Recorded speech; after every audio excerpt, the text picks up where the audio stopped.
আসসালামু আলাইকুম ওয়া রাহমাতুল্লাহি তাআলা ওয়া বারাকাতুহু। বিরাদানে ইসলাম, নামধারী আহলে হাদিসদের গুরু, জাহান্নামী দলের গুরু আশরাফ আলী থানভী তার নিজ গ্রন্থে, কিতাবটির নাম হিফজুল ঈমান, সেই কিতাবের 15 পৃষ্ঠায় লিখেছে, নবীর জ্ঞান হলো পাগলের জ্ঞানের মতো, নবীর জ্ঞান হলো বাচ্চাদের জ্ঞানের মতো, নবীর জ্ঞান হলো সাইদ বাকার উমারের জ্ঞানের মতো, নবীর জ্ঞান হলো জীবজন্তুর মতো। বলুন মুসলমান, কোন ব্যক্তি যদি নবীর জ্ঞানকে বাচ্চাদের জ্ঞানের সঙ্গে তুলনা করে, নবীর জ্ঞানকে যদি কোনো ব্যক্তি জীবজন্তুর জ্ঞানের সঙ্গে তুলনা করে, ওই ব্যক্তি কোনোদিন মুসলমান হতে পারে না, আর তার মান্যকারীরাও মুসলমান হতে পারে না। কারণ কাফিরকে মান্য করলে কাফিরই হওয়া যায়, মুসলমানকে মান্য করলে মুসলমান হয়।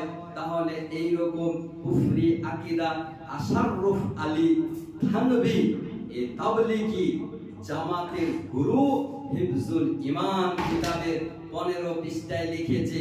এই তাবলীগী জামাত কাকে বলে জানেন? হাড়ি বাহার দল, গ্যাস বহার দল। এর মসজিদে যাবেন তো দেখবেন এদের মসজিদ নয়, মনে হয় রান্নাশালা, রান্নার ঘর মনে হয়। এরা মসজিদকে রান্নাশালা বানিয়ে রেখেছে। গ্যাস বাহার দল, হাড়ি বহার দল, নগরে নগরে, শহরে শহরে, গ্রামে গ্রামে দেখেন না, হাড়ি নিয়ে, বস্তা নিয়ে, চাটাই নিয়ে, লোটা নিয়ে, গ্যাস নিয়ে যাচ্ছে।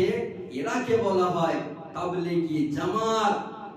এদের দলে যাওয়া মানে জাহান্নামে যাওয়া। এদের কুফরি আকীদা জানার পর কোন ব্যক্তি যদি এদেরকে মুসলমান মনে করে, সেই ব্যক্তি কাফির হয়ে যাবে।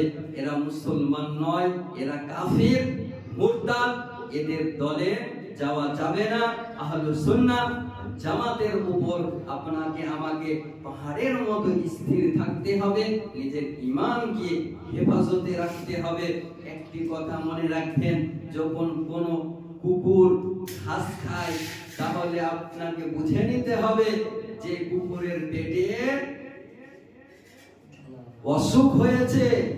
আর কোন ব্যক্তি যদি হাড়ি বহার দলে, নামধারী আহলে হাদিসদের দলে যায়, জামাতীদের দলে যায়, তাহলে ভেবে নিতে হবে এর ঈমান নষ্ট হয়ে গিয়েছে, এর ঈমান চলে গিয়েছে। এদের কাছ থেকে 100 কিলোমিটার দূরত্ব বজায় রাখুন, নিজের ঈমানকে হেফাজতে রাখুন।